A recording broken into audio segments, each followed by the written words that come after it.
Baby story time with Nanny K. Welcome back everyone to my channel and welcome to another edition of Baby Story Time with me, Nanny K. This week's story is Giraffes Can't Dance by Giles and Guy Parker Rees. Here we go. Gerald was a tall giraffe whose neck was long and slim, but his knees were awfully crooked and his legs were rather thin. He was very good at standing still and munching shoots off trees. But when he tried to run around, he buckled at the knees.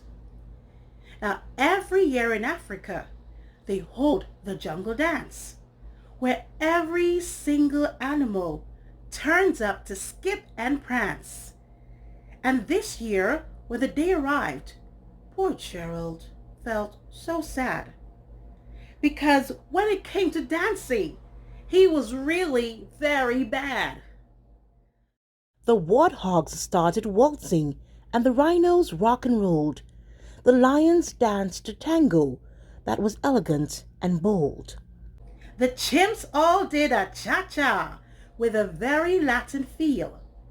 And 8 baboons then teamed up for a splendid Scottish reel. Gerald swallowed bravely as he walked towards the floor. But the lions saw him coming, and they soon began to roar. Hey, look at clumsy Gerald! The animals all sneered. Giraffes can't dance, you silly fool! Oh, Gerald, you're so weird. Gerald simply froze up. He was rooted to the spot.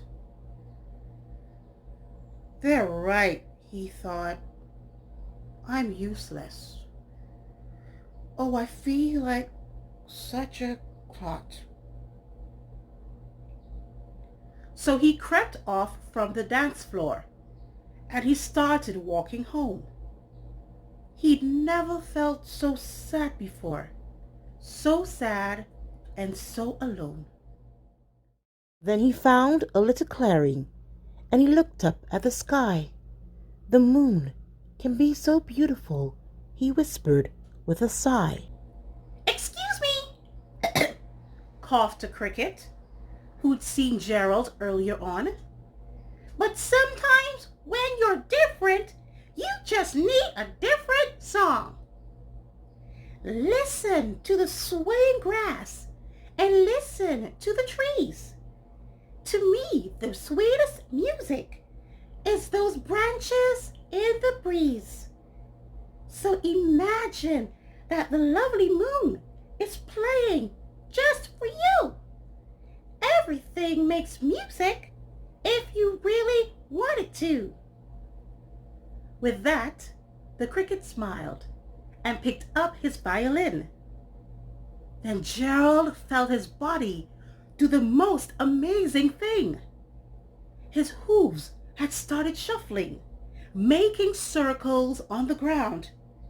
His neck was gently swaying, and his tail was swishing round. He threw his legs out sideways, and he swung them everywhere. Then he did a backward somersault and leapt up in the air. Gerald felt so wonderful. His mouth was open wide. I am dancing! Yes! I am dancing! I am dancing! Gerald cried.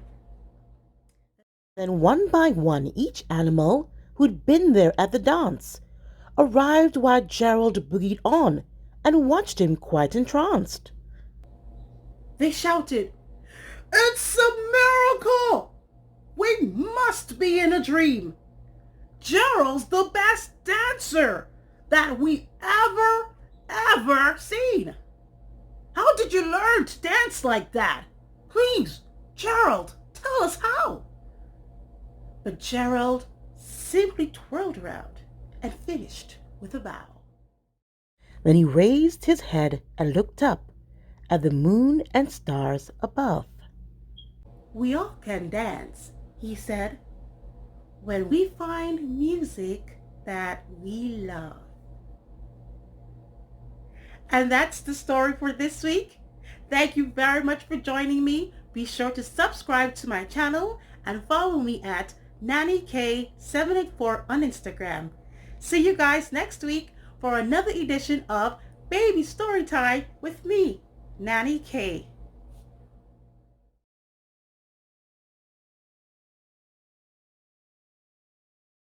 Baby story time with Nanny K. Bye for now.